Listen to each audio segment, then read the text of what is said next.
Mark எழுதின சுவிசேஷம் 11ஆம் அதிகாரம் 22, 23, 24 வசனங்களை வாசிக்கிறேன். இயேசு அவர்களை நோக்கி, தேவனிடத்தில் விசுவாசம் உள்ளவர்களாக இருங்கள். எவனாகிலும் இந்த மலையை பார்த்து நீ பெயர்ந்து சமுத்திரத்திலே தள்ளுண்டு போ என்று சொல்லி தான் சொன்னபடியே நடக்கும் என்று தன் இருதயத்தில் சந்தேகப்படாமல் விசுவாசித்தால் அவன் சொன்னபடியே ஆகும் என்று மெய்யாகவே உங்களுக்கு சொல்லுகிறேன். ஆதலால் நீங்கள் ஜெபம் பண்ணும்போது எவைகளை கேட்டுக்கொள்வீர்களோ அவைகளை பெற்றுக்கொள்வோம் என்று விசுவாசியுங்கள், அப்பொழுது அவைகள் உங்களுக்கு உண்டாகும் என்று சொல்லுகிறேன். தேவனுடைய விசுவாசத்தை குறித்து கடந்த பல வாரங்களாக நாம் போதித்து வருகிறோம். இந்த தேவனுடைய விசுவாசம் எப்படிப்பட்டது என்பதை குறித்து இதனுடைய பண்புகள் சிலவற்றை நாம் பார்த்து வருகிறோம். இதில் ஏற்கனவே 3 காரியங்களை நான் சொல்லியிருக்கிறேன். இப்பொழுது 4வது காரியத்தை நாம் பார்த்து வருகிறோம். அது என்னவென்று சொன்னால், தேவனுடைய விசுவாசம் இருதயத்திலே விசுவாசிக்கிற விசுவாசம். எல்லாம் சொல்லுகிறோம், இருதயத்திலே விசுவாசிக்கிற விசுவாசம். இங்கே இயேசு சொல்லுகிறார், எவனாகிலும் இந்த மலையை பார்த்து நீ பெயர்ந்து சமுத்திரத்திலே தள்ளுண்டு போ என்று சொல்லி தான் சொன்னபடியே நடக்கும் என்று தன் இருதயத்தில், எல்லாம் சொல்லுங்க, தன் இருதயத்தில் சந்தேகப்படாமல் விசுவாசித்தாள்.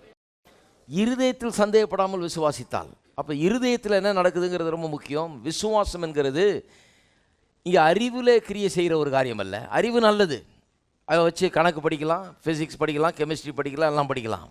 அதுக்காக தான் அறிவை கொடுத்துருக்கிறார் கடவுள். அறிவை வேணான்னு சொல்லலை. ஆனால் விசுவாசம் என்கிறது அறிவுபூர்வமான ஒன்று அல்ல, அது இருதயத்தை சார்ந்தது. இந்த இருதயம் என்றால் என்ன என்பதை இதை முதல்ல ஆரம்பித்த உடனே நான் சொன்னேன். இருதயம் என்று வேதம் சொல்லும்போது அநேக நேரத்தில் உள்ளான மனுஷனை குறிக்கிற ஒரு வார்த்தை. மனுஷனை 2ஆக பிரிக்கலாம், உள்ளான மனுஷன், வெளியான மனுஷன். வேதம் 3ஆகவும் பிரிக்கிறது, ஆவி, ஆத்துமா, சரீரம் என்று. சரீரத்தை பார்க்குறோம், ஆனால் அது வெளியான மனுஷன் என்று சொல்லுகிறோம், அவுட்வர்ட் மேன் என்று சொல்லப்பட்டிருக்கிறது. ஆவியும் ஆத்மாவையும் நான் பார்க்கறது இல்லை. அந்த ஆத்மாங்கிறது தான் மனம். இதை நான் பார்க்கறது இல்லை, ஆனால் புரியுது அதை பற்றி. ஏன்னா அறிவெல்லாம் இருக்குது இல்லையா, உணர்ச்சி, அறிவு, சித்தம் கொள்ளும் திறன், இதெல்லாம் அந்த ஆத்மா. அப்புறம் ஆவி என்கிறது அதை விட ஆழமான ஒன்று, அதை நான் பார்க்குறதே இல்லை. இதை வேத வசனத்தை கொண்டு தான் நாம் அதை புரிந்து கொள்ள முடியும். மனுஷன் ஆவி, ஆத்மா, சரீரமாக சிருஷ்டிக்கப்பட்டிருக்கிறான். அவன் ஆவி, அவனுக்கு ஒரு ஆத்மா கொடுக்கப்பட்டிருக்குது, அவன் சரீரத்திலே வாழுகிறான் என்பதை நாம் பார்த்தோம். அப்போ இருதயம் என்று சொன்னால் அநேக நேரத்தில் வேத வசனம் அவனுடைய அந்த உள்ளான மனுஷனை அல்லது ஆவியை குறிக்கும்படியாக அந்த இருதயம் என்கிற வார்த்தை உபயோகப்படுத்தப்பட்டிருக்கிறது. அப்போ இருதயத்தில் சந்தேகப்படாமல் விசுவாசித்தால்னு சொன்னால் அவனுடைய உள்ளான மனிதனிலே அல்லது ஆவியிலே அவன் ஆவியாக இருக்கிறானே, அவன் உள்ளான மனிதனிலே விசுவாசிக்கிறது குறித்து அங்கே சொல்லப்பட்டிருக்கிறது. இப்போ திருப்பவும் நீதிமொழிகள் 4ஆம் அதிகாரம். போன வாரம் இங்கே ஆரம்பித்தோம். நீதிமொழிகள் 4ஆம் அதிகாரம் 20ஆம் வசனத்திலே சொல்லப்படுகிறது, என் மகனே, என் வார்த்தைகளை கவனி, என் வசனங்களுக்கு உன் செவியை சாய், அவைகள் உன் கண்களை விட்டு பிரியாதிருப்பதாக, அவைகளை உன் இருதயத்துக்குள்ளே காத்துக்கொள். எங்கே வைத்து காத்துக்கொள்? இருதயத்துக்குள்ளே காத்துக்கொள். அவைகளை கண்டுபிடிக்கிறவர்களுக்கு அவைகள் ஜீவனும் அவர்கள் உடலுக்கெல்லாம் ஆரோக்கியமாம். அதாவது என்னைக்கு வசனம் ஒருவன் கேட்டு அதை கவனித்து செவியை சாய்த்து கண்களுக்கு முன்பாக வைத்து இருதயத்தில் வைக்கிற அளவுக்கு போயிடுதோ, என்னைக்கு வசனம் இருதயம் வரைக்கும் போயிடுதோ, அப்புறம் தான் வேலையை ஆரம்பிக்கிறது. அப்போ என்ன ஆகிறது? அவைகள் ஜீவனும் உடலுக்கெல்லாம் இருதயம் வரைக்கும் இந்த வார்த்தை போன உடனே, வசனம் போன உடனே, இருதயத்தை வசனம் நிரப்பின உடனே அதனுடைய பலாபலன்கள் நம்முடைய சரீரத்தில் கூட தோன்ற ஆரம்பிக்கிறது. சரீரத்துக்கு அது ஜீவனும் உடலுக்கெல்லாம் ஆரோக்கியமாக இருக்கிறது. அடுத்த வசனம் சொல்லியிருக்குது, எல்லா காவலோடும் உன் இருதயத்தை காத்துக்கொள், அது நின்று ஜீவ ஊற்று புறப்படும். அதில் ஆம்பிளிஃபைட் வெர்ஷனில் வாசித்து காமிச்சேன் நான். எல்லா காவலோடும் சொன்னால் நீ எல்லாத்தையும் காக்கிறதை காட்டிலும் உன் இருதயத்தை இன்னும் அதிகமாக காவலோடு காத்துக்கொள். அநேகர் சொத்தை காக்குறாங்க, பணத்தை காக்குறாங்க, வேலையை காத்துக்கொள்கிறாங்க, தன்னுடைய தொழிலை காத்துக்கொள்கிறார்கள், எல்லாத்தையும் காத்துக்கொள்கிறார்கள், குடும்பத்தை காத்துக்கொள்கிறார்கள், நல்லது. ஆனால் அதையெல்லாம் காக்கிறதை காட்டிலும் எதை காத்துக்கொள்? இருதயத்தை காத்துக்கொள். ஏன்னா இருதயம் சொத்தை காட்டிலும் ரொம்ப முக்கியம், பணத்தை காட்டிலும் அதிக முக்கியம், குடும்பத்தை காட்டிலும் அதிக முக்கியம், உங்களுடைய வேலையை தொழிலை காட்டிலும் அதிக முக்கியம், உங்களுக்கு இருக்கிற எல்லாவற்றை காட்டிலும் இருதயம் முக்கியம். ஏனென்றால் இருதயத்தினின்று அதினின்று ஜீவ ஊற்று புறப்படும். இதுதான் சக்ஸஸ்ஃபுல் பிஸ்னஸை உண்டாக்கி தருது, இதுதான் வெற்றிகரமான குடும்ப வாழ்க்கையை உண்டாக்கி தருது. இருதயத்திலிருந்து தான் சந்தோஷம் வருது, இருதயத்திலிருந்து தான் குடும்பம் நன்றாக இருக்கிற ஒரு குடும்பமாய் மாறுகிறது. இருதயம் நல்லா இருந்தால் தான் நம்ம கையின் பிரயாசங்கள் நன்றாக இருக்கிறது. இருதயம் நன்றாக இருந்தால்தான் உடலுக்கே அது ஆரோக்கியமாக இருக்கிறது. அப்போ எல்லாவற்றையும் காத்துக்கொள்வதை காட்டிலும் எதை அதிகமாக காத்துக்கொள்ள வேண்டும்? இருதயத்தை காத்துக்கொள்ள வேண்டும் இல்லையா? அந்த ஆம்பிளிஃபைட் வெர்ஷன் ரொம்ப அழகாக அந்த அர்த்தத்தை கொண்டு வருது. எல்லாத்தையும் காத்துக்கொள்றதை காட்டிலும் ரொம்ப அதிகமாக இருதயத்தை காத்துக்கொள்ள வேண்டும். இது ரொம்ப பெரிய மேட்டர் பாருங்க. ஆகவே தான் நான் சொன்னேன், இருதயம்னு எடுத்து படிக்க போனால் வேதத்தில் பல விதமான இருதயங்களை குறித்து வாசிக்கிறோம். சில உதாரணம்லாம் சொன்னேன். கடின இருதயம், சந்தேகமுள்ள இருதயம், கலங்கின இருதயம், மூடத்தனமான இருதயம், வஞ்சிக்கப்பட்ட இருதயம், குற்ற உணர்வுள்ள இருதயம், இப்படிலாம் இருதயம் சரியில்லாத போது இருதயம் எப்படியெல்லாம் இருக்கிறது என்பதை குறித்து சொன்னேன். நல்ல இருதயத்தை பற்றி சொல்லும்போது சுத்தமான இருதயம், தாழ்மையான இருதயம், உண்மையான இருதயம், திறந்த இருதயம், உறுதியான இருதயம், இதெல்லாம் இணக்கமுள்ள இருதயம், இப்படிலாம் பார்த்தோம் இல்லையா? இதெல்லாம் நல்ல இருதயம், பூரண உத்தமமான இருதயம் கடைசியாக பார்த்தோம் இல்லையா? அப்போ இருதயத்தை குறித்து படிக்க போனால் அது பெரிய சப்ஜெக்ட். இதெல்லாம் பற்றி இந்த இருதயம் சொன்னேனே. இப்போ இதெல்லாம் ஒரு கண்கார்டன்ஸ் எடுத்து பார்த்தீங்கனாலே அதிலே தெரியும். அந்த அகராதி எடுத்து பார்த்தீங்கனாலே இருதயம்னு எங்கெல்லாம் வருதுன்னு படிச்சிங்கனாலே போதும், படிச்சுக்கிட்டே இருப்பீங்க ரொம்ப நாளைக்கு. ஏன்னா அவ்வளோ இருக்குது இருதயத்தை பற்றி. வேத வசனம் முழுக்க இருதயத்தை பற்றி அதிகமாக போதிக்கிறது. இருதயத்தை பற்றி கொஞ்சம் ஏற்கனவே சொல்லிட்டேன். ஆனால் இன்றைக்கு எப்படி இருதயத்தை ஆராய்வது, எப்படி இருதயத்தை சீர் செய்வது, இருதயம் எவ்வளோ முக்கியங்கிறத குறித்து சொல்ல போகிறேன். 3 காரியங்கள். 1, ஏன் இந்த இருதயம் வாழ்க்கைக்கு ரொம்ப முக்கியமானதாக இருக்கிறது? இந்த இருதயம் கெட்டு போனால் வாழ்க்கையே கெட்டு போகிறது. இந்த இருதயத்தில் என்ன இருக்குதுன்னு எப்படி நாம் ஆராய்ந்து அறிய முடியும்? எப்படி அதை தெரிந்து கொள்ளலாம்? அப்புறம் எப்படி அதை சரி செய்யலாம்? இந்த 3 காரியங்கள். ஏன் இது இவ்வளோ முக்கியம் இருதயம்? அப்புறம் இருதயத்தை எப்படி ஆராயிறது, அதை எப்படி சரி செய்யலாம்? முதலாவது, இந்த இருதயம் எவ்வளவு முக்கியமானது என்கிறதை பார்க்கிறோம். விசுவாசிகள் கூட இருதயத்தை குறித்து கொஞ்சம் ஜாக்கிரதையாக இருக்கணும். நிறைய பேர் நினைக்கிறோம், நான் ரட்சிக்கப்பட்டுட்டேன், இப்போ கர்த்தர் எனக்கு புதிய இருதயத்தை தந்துட்டாரு, ஆகவே இருதயத்தில் எதுவும் ராங்காக போகிறதுக்கு வழியே இல்லை என்று நினைக்கிறார்கள். தவறு. வேத வசனம் பல உதாரணங்களை நமக்கு கொடுக்கிறது. எப்படி இருதயம் அநேக நேரத்தில் தவறாக போகும்போது வாழ்க்கையை அது கெடுத்து போடுகிறது என்று. திருப்போம் மார்க் எழுதின சுவிசேஷம் 7ஆம் அதிகாரத்துக்கு திருப்போம். எல்லா தீமைகளுக்கும் இருதயம் தான் காரணமாக இருக்கிறது. 7ஆம் அதிகாரம், மார்க் 7ஆம் அதிகாரம் 14ஆம் வசனத்திலிருந்து வாசிக்கிறேன். பின்பு அவர் ஜனங்கள் எல்லாரையும் வரவழைத்து அவர்களை நோக்கி, நீங்கள் எல்லாரும் எனக்கு செவி கொடுத்து உணருங்கள். மனுஷனுக்கு புறம்பே இருந்து அவனுக்குள்ளே போகிறது ஒன்றும் அவனை தீட்டுப்படுத்த மாட்டாது. அவன் உள்ளத்திலிருந்து புறப்படுகிறவைகளே அவனை உள்ளம் என்கிற வார்த்தை இருதயத்தை குறிக்கிறது. உள்ளான மனுஷன் அதை பற்றி சொல்லியிருக்கிறது. அதுதான் தீட்டுப்படுத்துமா. அதாவது வெளியிலிருந்து உள்ளே போகிற காரியம் ஒன்று தீட்டுப்படுத்தாது, அவனுடைய உள்ளத்திலிருந்து வருகிற காரியம்தான் அவனை தீட்டுப்படுத்தும். ஏன் அதை சொல்கிறாருன்னு சொன்னால், அங்கே பரிசேயரும் வேத பாரர்களும் பார்த்தீங்கன்னா இந்த கை கழுவுறது கால் கழுவுறது இதை ரொம்ப ஒரு பெரிய சடங்காச்சாரமாக வச்சுருந்தாங்க. எதுக்கெடுத்தாலும் திரும்ப திரும்ப திரும்ப கை கழுவிட்டு இருப்பாங்க. திரும்ப திரும்ப செய்ததையே செய்து கொண்டு இந்த மாதிரிலாம் இருப்பாங்க. 1ஆம் வசனத்திலிருந்து வாசித்து பார்த்தீங்கன்னா தெரியும். எருசலேமிலிருந்து வந்த பரிசேயரும் வேதபாரர்கள் சிலரும் அவரிடத்தில் கூடி வந்தார்கள். 1ஆம் வசனம் வாசிக்கிறேன். 2ஆம் வசனம். அப்பொழுது அவருடைய சீஷர்கள் சிலர் கழுவாத அசுத்த கைகளினாலே போஜனம் பண்ணுகிறதை அவர்கள் கண்டு குற்றம் பிடித்தார்கள். சீஷர்லாம் கை கழுவாமல் சாப்பிட்டாங்களாம். அது ஒரு பெரிய குற்றமாக நினச்சி குற்றம் பிடிக்கிறார்கள். ஏனென்றால் பரிசேயர் முதலிய யூதர் அனைவரும் முன்னோர்களின் பாரம்பரியத்தை கை கொண்டு அடிக்கடி கை கழுவினாலுடைய சாப்பிட மாட்டார்கள். கடையிலிருந்து வரும்போதும் ஸ்நானம் பண்ணாமலும் சாப்பிட மாட்டார்கள். அப்படியே செம்புகளையும் கிண்ணங்களையும் செப்பு குடங்களையும் மனைகளையும் கழுவுறதும் இல்லாமல் வேறு அநேக ஆசாரங்களையும் கை கொண்டு வருவார்கள். அப்பொழுது அந்த பரிசேயரும் வேதபாரகரும் அவரை நோக்கி, உம்முடைய சீஷர்கள் முன்னோரின் பாரம்பரியத்தை மீறி ஏன் கை கழுவாமல் சாப்பிடுகிறார்கள் என்று கேட்டார்கள். அவர்களுக்கு அவர் பிரதித்திரமாக, இந்த ஜனங்கள் தங்கள் உதடுகளினால் எங்களை கனம் பண்ணுகிறார்கள், அவர்களுடைய இருதயமோ, எல்லாம் சொல்லுங்க இருதயமோ, அங்கே தான் பிரச்சனை, எனக்கு தூரமாய் விலகி இருக்கிறது என்றார். அவர் என்ன சொல்கிறாரு, இந்த பரிசேயர் வேதபாரகரெல்லாம் ரொம்ப கரெக்டாக இருக்கிறாங்க. இப்படி கழுவணும், இந்த கால் இப்படி கழுவணும், வெளியே போயிட்டு வந்தால் இது பண்ணணும் அதை பண்ணணும், சடங்காச்சாரமாக ஆச்சாரமாக செய்து வருகிறார்கள் சில காரியங்களை. இதையெல்லாம் அவருடைய ரிலிஜனில் ஒரு பங்கு ஆக்கிட்டாங்க, அவருடைய மதத்தில் ஒரு பங்கு ஆக்கி விட்டார்கள். இதுக்கு ஒரு பெரிய ஆவிக்குரிய வேல்யூ இருக்குதுன்னு நினச்சிக்கிறாங்க. இப்படி கையை கழுவுலனா கர்த்தர் உன்னை ஏற்றுக்கொள்ள மாட்டார், கால கழுவுலனா கர்த்தர் உன்னை ஏற்றுக்கொள்ள மாட்டார், கையை கழுவுலனா நீ அசுத்தவான் ஆயிடுற, அப்படியெல்லாம் அவர்கள் மத்தியிலே சில அபிப்பிராயங்கள். இதனால தான் இயேசு சொல்கிறாரு, இதெல்லாம் அனுசரிக்கிறீங்க, இதெல்லாம் செய்கிறீர்கள், தங்கள் உதடுகளினால் கனம் பண்ணுகிறீங்க என்ன, ஆனால் இருதயமோ எனக்கு தூரமாய் விலகி இருக்கிறது. இருதயத்தில் தான் பிரச்சனைங்கிறார். அப்போ திருப்பி போவோம், அங்கே பழைய வாஸ்தவம் அங்கே போயிடுவோம். 16ஆம் வசனம். கேட்கிறதுக்கு ஒருவன் காதுள்ளவனாக இருந்தால் கேட்க கடவன் என்றார். அதாவது ரொம்ப முக்கியமான காரியம் சொல்ல போகிறேன், இப்போ கவனமாய் கேளுங்கள் என்கிறார். 16ஆம் வசனம். 17. அவர் ஜனங்களை விட்டு வீட்டுக்குள் பிரவேசித்த போது அவருடைய சீஷர்கள் அவர் சொன்ன ஓமையை குறித்து அவரிடத்தில் விசாரித்தார்கள். அதற்கு அவர், நீங்களும் இவ்வளவு உணர்வில்லாதவர்களா? புறம்பே இருந்து மனுஷனுக்குள்ளே போகிறதொன்றும் அவனை தீட்டுப்படுத்த மாட்டாதென்று அறிந்து கொள்ளவில்லையோ?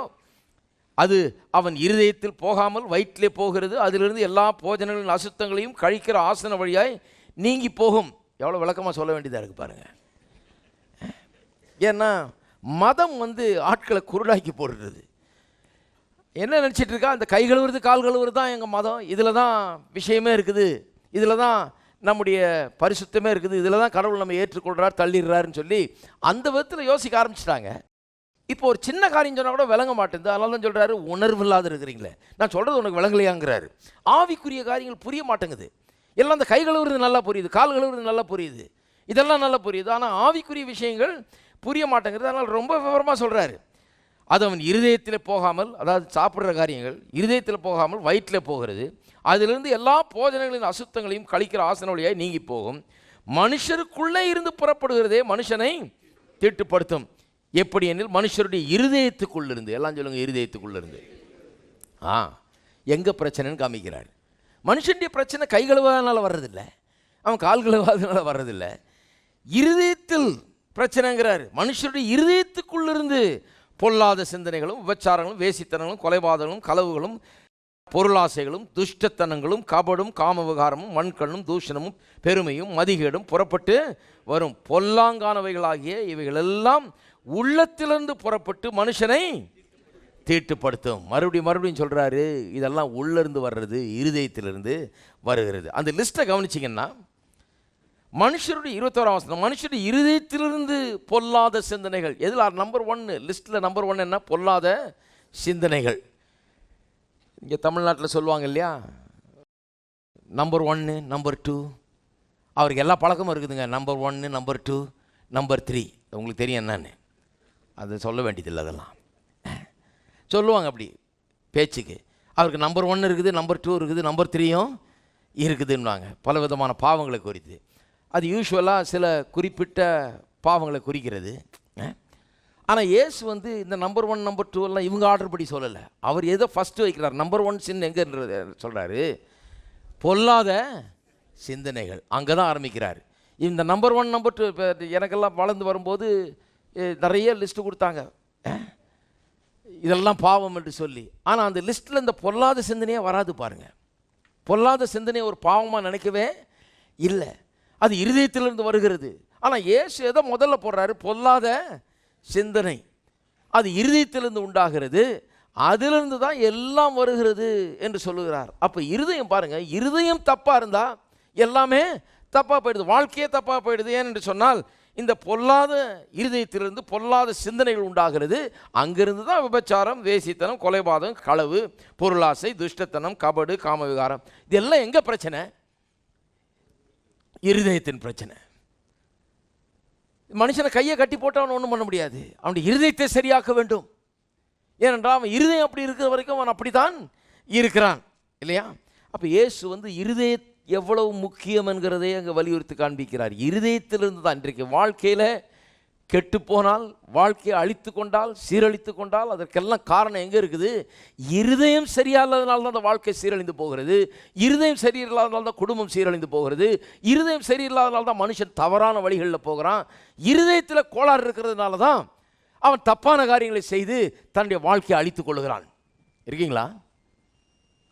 அதனால தான் இருதயத்தை பற்றி பேசுகிறார் இயேசு. கிறிஸ்தவ மார்க்கம் என்கிறது ஏதோ வெளிப்புறமான காரியங்களை குறித்ததல்ல, இருதயத்தை குறித்ததாக இருக்கிறது. அப்போ அதனால தான் இருதயத்தை சரி பண்ணுறது முக்கியம். இருதயம் சரியாச்சுன்னா இதெல்லாம் சரி பண்ணிடலாம். இதெல்லாம் அங்கே இருக்க இடமே இருக்காது. ஒருவனது கெட்ட செய்கைகளை வெளிப்படுத்துகிறான் என்று சொன்னால், கெட்ட காரியங்களை செய்கிறான், கெட்ட காரியங்களை சிந்திக்கிறான் என்று சொன்னால் என்ன பிரச்சனை? அவனுக்குள்ள இருதயத்தில் பிரச்சனை என்று அர்த்தம். அதனால தான் இருதயத்தை ரொம்ப கவனிக்க வேண்டியதாக இருக்கிறது. சிலர் சொல்கிறாங்க, நான் தான் இப்போ இருதயம் மாற்றப்பட்டு விட்டதே, நான் ரட்சிக்கப்பட்டு விட்டேனே, பழையவெல்லாம் ஒளிந்து போயினே, எல்லாம் புதிதாயினு சொல்லப்பட்டிருக்குது, என் இருதயம் புதுசாகிடுச்சு, அதனால் இனிமேல் பிரச்சனை இல்லை அப்படின்னு சொல்லலாம். இருதயம் புதிதாகி விட்டது தான். ஆனாலும் இருதயத்தை எல்லா காவலோடும் காத்துக்கொள்ள சொல்லியிருக்குது. ஏன்னா இருதயத்துக்குள்ளே தான் மறுபடியும் எல்லாத்தையும் கொண்டாந்து பிசாசானவன் என்ன பண்ணுறான்? நுழைக்க பார்க்கிறான். அங்கே இருதயத்தை கெடுக்க தான் அங்கே பார்க்கலாம். விசுவாசிகளுக்கே இந்த பிரச்சனை, இருதய பிரச்சனை இருந்தது, ஹார்ட் ப்ராப்ளம். வாசிப்போம் அப்போஸ்தலர் நடவடிக்கைகள் 5ஆம் அதிகாரம் வாசிப்போம். அங்கே ஆதி திருச்சபையிலே ஒரு பெரிய எழுப்புதல் மாதிரி நடக்குது. அங்கே அநேக ஆயிரம் மக்கள் வந்து சபையில் சேர்ந்து விட்டார்கள். ஏராளமான பேர் வந்து இயேசுவை இரட்சகராக ஏற்றுக்கொண்டு சபையிலே அன்றைக்கு சேர்ந்து விட்டார்கள் பெந்தெகோஸ்து நாளில். அதன் பிறகு ஒரு பெரிய எருசலேமையே கலக்கிற அளவுக்கு சபையானது அங்கே ஒரு பெரிய இம்பேக்ட் உண்டாகிறது சபையின் மூலமாக. அது நடுவில் நடந்த ஒரு சம்பந்தம் பாருங்கள். அனனியா என்னும் பேருள்ள ஒருவனும் அவனுடைய மனைவியாகிய சப்பீராலும் தங்கள் காணியாட்சியை விற்றார்கள். தன் மனைவி அறிய அவன் கிரயத்தில் ஒரு பங்கை வஞ்சித்து வைத்து ஒரு பங்கை கொண்டு வந்து அப்போஸ்தலருடைய பாதத்திலே வைத்தான். பேதுரு அவன் நோக்கி, அனனியாவே, நிலத்தின் கிரயத்தில் ஒரு பங்கை வஞ்சித்து வைத்து பரிசுத்த ஆவியனிடத்தில் பொய் சொல்லும்படி சாத்தான் உன் இருதயத்தை நிரப்பினது என்ன? ஒரு விசுவாசி பாருங்கள், இவன் வந்து ஒரு பெரிய எழுப்புதலில் போயிட்டு இருக்கிற ஒரு சபையில் இருக்கிறான். ஆதி அப்போஸ்தல சபை அது. பேதுருலாம் அங்கே பாஸ்டராக இருக்கிறாரு. அப்பேற்பட்ட சபையில் ஒரு மெம்பர் அனனியா சப்பீராங்கிற ஒரு கப்புள். இவங்க ஒரு நிலத்தை விற்று அதை கொண்டாந்து அந்த கிரயத்தை ஒரு பங்கை வஞ்சித்து வைத்து விட்டு முழுசாக வந்து கொடுக்குறோம். அதாவது விற்றாங்க, இருக்கிறப்ப அவங்களுடையது தான், விற்ற பிறகும் அவங்களுடையது தான். இதில் 1% கொடுத்துருக்கலாம், 10% கொடுத்துருக்கலாம், 50% கொடுத்துருக்கலாம், 90% கொடுத்துருக்கலாம். இவங்க இஷ்டம். ஒன்றும் ரூல்லாம் ஒன்றும் கிடையாது. இவ்வளோ தான் கொடுத்தாகணும்னு சொல்லி, விற்றதுனால இவ்வளோ கொடுத்தாகணும்னு ஒன்றும் சட்டம் கிடையாது. அவர்கள் மனமும் வந்து அவர்கள் வாஞ்சியின்படி விசுவாசத்தின்படி கொடுக்கறது தான், இல்லையா? யாரும் சட்டம் போடுறது இல்லை. சட்டம் போட்டால் அது சரியான நாட்கள் கிடையாது. அப்போ விற்றவர்கள் அதில் ஒரு பங்கை கொண்டாந்து கொடுக்குறாங்க. ஆனால் எல்லாத்தையும் கொடுத்தது போல நடிக்கிறார்கள். பாருங்கள், அது இருதயத்தை பொய் சொல்லும்படி சாத்தான் நிரப்பினான் என்று சொல்லப்பட்டிருக்கிறது. இருதயத்தில் சாத்தானுக்கு இடம் உண்டாயிடுச்சு. ஒரு விசுவாசி ரட்சிக்கப்பட்டு பரிசுத்தாவியெல்லாம் பெற்ற விசுவாசி இருதயத்தை சாத்தானுக்கு திறந்து கொடுக்குறான். சாத்தான் வந்து சில தப்பான காரியங்களை அங்கே வைக்கும்படியாக. அப்போ பாருங்கள், அதை விற்கும் முன்னே அது உன்னுடையதாக இருக்கவில்லையா? 4ஆம் வசனம். அதை விற்ற பின் அதன் கிரயம் உன் வசத்தில் இருக்கவில்லையா? நீ உன் இருதயத்தில் இப்படிப்பட்ட எண்ணம் கொண்டது என்ன? நீ மனுஷரிடத்தில் அல்ல தேவனிடத்தில் போய் சொன்னாய் என்றான். ஏன் அந்த மனுஷன் போய் சொன்னான்? கொஞ்சம் கவனிக்கணும். ஏன் இப்படி விற்றுட்டு பாதியை கொடுக்கும்போது நான் முழுசாக கொண்டு வந்திருக்கிறேன் அப்படின்னு ஒரு பொய்யை சொல்லணும்? ஏன்னு சொன்னால், தன்னை ஒரு பெரிய ஆளாக காட்டிக்கொள்ளும்படியாக. கொடுக்குறதுல கூட பாருங்கள், சில நேரத்தில் ரொம்ப ஜாக்கிரதையாக இருக்கணும். கொடுக்குறதுல கூட தன்னை பெரிய தாராளமாக கொடுக்குறவன் என்று காட்டிக்கொள்ளுகிறது. அல்லது மற்றவர்களை போல நானும் இருக்கிறேன், அல்லது மற்றவர்களை விட பெருசாக நானும் கொடுத்துட்றேன்றது காட்டிக்கிறதுக்காக தான் அப்படி சொன்னான். நீங்கள் நம்பலைன்னா வாசித்து காண்பிக்கிறேன். 4ஆம் அதிகாரத்தில் வாசிங்க. 4ஆம் அதிகாரத்தில் 34ஆம் வசனத்திலிருந்து, நிலங்களையும் வீடுகளையும் உடையவர்கள் அவைகளை விற்று விற்கப்பட்டவைகளின் கிரயத்தை கொண்டு வந்து அப்போஸ்தலருடைய பாதத்திலே வைத்தார்கள். அவனவனுக்கு தேவையானது தக்கதாக பகிர்ந்து கொடுக்கப்பட்டது. அவர்களில் ஒருவனுக்கும் ஒன்றும் குறைவாய் இருந்ததில்லை. எல்லாத்தையும் விற்று கொண்டு வந்து அப்போஸ்தலருடைய பாதத்தில் வைக்கிறாங்களாம். பாருங்க, அப்போஸ்தலர் போய் எல்லாத்தையும் கலெக்ஷன் நாங்கள் வீடு வீடாக போய் வாங்கிட்டு வரல. எல்லாம் வந்து அவங்க கொண்டு வந்து என்ன பண்ணுறாங்க, அப்போஸ்தலருடைய பாதத்தில் வைக்கிறார்கள். பெரிய ரிவைவல் அங்கே நடக்குது பாருங்கள். ஜனங்க அவ்வளோ உற்சாகமாக இருக்கிறாங்க. கர்த்தருக்கு என்று கொடுக்க வேணும்னு ஒரு பெரிய வாஞ்சை இருக்குது, கொண்டு வந்து வைக்கிறாங்க. அப்புறம் பாருங்கள் 36, சீப்புரு தீவானும் லேவியனும் அப்போஸ்தலராலே ஆறுதலின் மகன் என்று அர்த்தம் கொள்ளும் பர்னபா என்னும் மறுபேர் பெற்றவனுமாகிய யோசே என்பவன் தனக்கு உண்டாயிருக்கிற நிலத்தை விற்று அதன் கிரயத்தை கொண்டு வந்து அப்போஸ்தலருடைய பாதத்திலே வைத்தான். அங்கே ஒரு என்ன பண்ணானா, தனக்குள்ள நிலத்தை கொண்டு வந்து அப்போஸ்தலருடைய பாதத்திலே வைத்தான். நிறைய பேர் வைக்கிறாங்க, அதுபோல் இவனும் வைத்தான். இந்த கான்டெக்ஸ்டில் தான் நடக்குது. எல்லாரும் கொடுக்குறாங்க, எல்லாரும் விற்று கொண்டாந்து கொடுக்குறாங்க. அப்போ இவன், நானும் எல்லாரை போல பெரிய ஆவிக்குரியவன், நானும் அவர்களோட பெரிய ஆள், அல்லது அவர்களை போலவே நானும் பெரிய ஆவிக்குரியவன் என்று காட்டிக்கொள்ளும்படியாக இருதயத்திலே அப்படி ஒரு எண்ணத்தை பிசாசு வைத்து அந்த இருதயத்தை கெடுத்து போட்டான். கடைசியில் என்ன ஆச்சு வாசிப்போம். 5ஆம் வசனம். அனனியா அந்த வார்த்தைகளை கேட்கவே விழுந்து ஜீவனை விட்டான். இவளை கேள்விப்பட்ட யாவருக்கும் மிகுந்த பயம் உண்டாயிற்று. அங்கே வாசித்து பார்த்தீங்கன்னா பயங்கரமாக இருக்குது. நல்ல காலம் அப்படிப்பட்ட காரியங்கள்லாம் இன்றைக்கி நடக்கிறது இல்லை. கர்த்தர் நல்லவர். ஏன்னா அந்த இருதயம் அவனை கெடுத்தது என்ன? அவனுடைய இருதயம். அவன் கெட்டு போனது காரணம் என்ன? இருதயம். இந்த விசுவாசி ஒரு நல்ல சபையில் இருந்த விசுவாசி, நல்ல போதகர்களிடத்தில் கற்ற ஒரு விசுவாசி, அவன் கெட்டு அன்றைக்கு நாசமாக போயிட்டான் பாருங்க. அது என்ன காரணம் என்று சொன்னால், அவனுடைய இருதயத்திலே பிசாசானவன் தவறான எண்ணங்களை வைக்கும்படியாக அவன் இடம் கொடுத்து விட்டான், இல்லைங்களா? சரி, இன்னொரு வசனத்துக்கு திருப்போம். எபிரேயர் 3ஆம் அதிகாரம். இருதயம் எவ்வளோ முக்கியம்னு பாருங்கள். எபிரேயர் 3ஆம் அதிகாரம் 12ஆம் வசனம். சகோதரரே, ஜீவனுள்ள தேவனை விட்டு விலகுவதற்கு ஏதுவான அவிசுவாசம் உள்ள பொல்லாத இருதயம் உங்களில் ஒருவனுக்குள்ளும் இராதபடிக்கு நீங்கள் எச்சரிக்கையாயிருங்கள். எல்லாம் சொல்லுங்க, பொல்லாத இருதயம். சொல்றாரு, தேவனை விட்டு விலகுவதற்கான அவிசுவாசம் உள்ள பொல்லாத இருதயம் உங்களில் ஒருவனுக்குள்ளும் இராதபடிக்கு எச்சரிக்கையாயிருங்கள். இருதயம் பொல்லாததாகாதபடிக்கு எச்சரிக்கையாயிருங்கள். இருதயத்தை நோட் பண்ணுங்கன்றார். இருதயத்தில் என்ன இருக்குதுன்னு கவனிக்கிறது ரொம்ப அவசியம். ஏனென்றால் இருதயம் பொல்லாததாயிடுச்சுன்னா வாழ்க்கையை கட்டு போகிறது, ஜீவியமே போயிடும். அப்புறம் அடுத்த வசனங்கள் இருந்து வாசிக்கிறோம். உங்களில் ஒருவனாகிலும் பாவத்தின் வஞ்சனையினாலே கடினப்பட்டு போகாதபடிக்கு இன்று எண்ணப்படும் அளவும் நாடோறும் ஒருவருக்கொருவர் புத்தி சொல்லுங்கள்.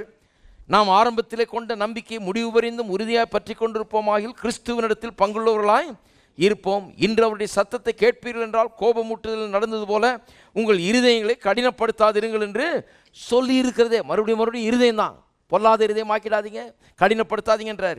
கேட்டவர்கள் கோபமூட்டினவர்கள் யார்? மோசையினால் எகிப்திலிருந்து புறப்பட்ட யாவரும் அப்படி செய்தார்கள் அல்லவா? மேலும் அவர் 40 வருஷமாக யாரை ஆரோசித்தார்? பாவம் செய்தவர்கள் அல்லவா? அவருடைய சவங்கள் வனாந்தரத்தில் விழுந்து போயிற்றே. என்ன சொல்கிறாரு? இருதயம் கட்டு போனதுனால ஒரு சந்ததியே வனாந்தரத்தில் அழிந்து போனது. அது தேவனுடைய சித்தம் அல்ல. அவர்கள் தங்களே அழித்து கொண்டார்கள். இருதயத்தை கவனிக்க சொல்கிறாரு. கெட்டு போகாத பொல்லாத இருதயம் ஆகாமல், கடின இருதயம் ஆகாமல் இருதயத்தை கவனிங்கன்னு சொன்னார். ஏன்னா இருதயத்தை கவனித்தாதான் போய் சேர வேண்டிய இடத்துக்கு போய் சேர முடியும். இருதயத்தை கவனித்தாதான் நம்முடைய டெஸ்டினியை இப்போ அடைய முடியும். இருதயத்தை கவனித்தாதான் நம்முடைய லக்கை நாம் அடைய முடியும். எத்தனை பேர் நம்புறீங்க கர்த்தர் உங்களுக்கு என்று ஒரு லக்கை வைத்திருக்கிறார்? ஒரு லட்சியத்தோடு நாம் வாழ்ந்து கொண்டிருக்கிறோம். கர்த்தருடைய நோக்கங்களை நிறைவேற்ற முடியாத பூமியில் பிறந்திருக்கிறோம். அதற்காகவே ரட்சிக்கப்பட்டிருக்கிறோம். நாம் செய்ய வேண்டிய கிரியைகள் எல்லாம் உலகத் தோற்றத்துக்கு முன்னாலே அவர் ஏற்படுத்தி வைத்திருக்கிறார் என்று ஏற்கனவே நாம் படித்தோம் இல்லையா? இதுக்காக நாம் வாழ்ந்து கொண்டிருக்கிறோம். அப்போ நாம் எப்படி இருக்க வேணுமோ அப்படி இருக்க வேண்டும் என்று சொன்னால், எங்கே போய் சேரணுமோ அங்கே போய் சேர வேண்டும் என்று சொன்னால், நம்முடைய லக்கை நாம் அடைய வேண்டும் என்று சொன்னால், இந்த போகிற பாதையில், இந்த வாழ்க்கை பயணத்திலே, ஆவிக்குரிய ஜீவியத்தின் இந்த பிரயாணத்திலே நம்முடைய இருதயத்தை நாம் சோதித்து பார்த்து சோதித்து அறிய வேண்டும். ஏன்னு சொன்னால், இங்கே ஏதாவது கெட்டு போச்சு, இங்கே தப்பான காரியம் உள்ளே போச்சுன்னா அங்கே போய் சேர முடியாது. தேவன் நமக்காக வைத்திருக்கிற கண் கண்டிராத, காது கேட்டுறாத, இருதயத்துக்கு தோன்றாத அந்த அற்புதமான காரியங்களை அடைய முடியாது. அவைகளை வைத்திருக்கிறார் கர்த்தர். இந்த ஒரு சந்ததி முழுதும் அடையாமல் போகிறது. பாலும் தேனும் ஓடுகிற தேசத்தை வைத்திருந்தார், அடையாமல் போய்விட்டார்கள். ஏன்னு சொன்னால் இருதய கடினம், பொல்லாத இருதயமாய் மாறிவிட்டது. யாத்ராம புஸ்தகத்தை வாசித்து பார்த்தீங்கன்னா இவருடைய இருதயம் எவ்வளோ பொல்லாதுன்னு பார்ப்பீங்க. இருதயத்தினால தான் கெட்டார்கள். இருதயத்தை சோதித்தறியாதனால, இருதயத்தை சீர்படுத்தாதனால, இருதயத்தின் எண்ணங்களை சரி செய்யாதனால போய் சேர வேண்டிய இடத்துக்கு கடவுளே நான் உனக்கு கொடுத்தேன்னு சொன்ன பிறகும், இந்த தேசத்தை, அதாவது பாலும் தேனும் ஓடுற தேசத்தை கொடுத்தேன்னு சொன்ன பிறகும் இவங்க போய் அதை அடைய முடியல. இன்னும் என்ன வேணும்? கர்த்தர் கொடுத்ததை எடுத்துக்கொள்ள முடியல. ஏன்னா இருதயம் அப்படிப்பட்டதாய் இருக்கிறது. இருக்கீங்களா? ரொம்ப முக்கியம். வாழ்க்கையில் நாம் அறிந்து கொள்ள வேண்டிய ரொம்ப முக்கியமான ஒரு காரியம்.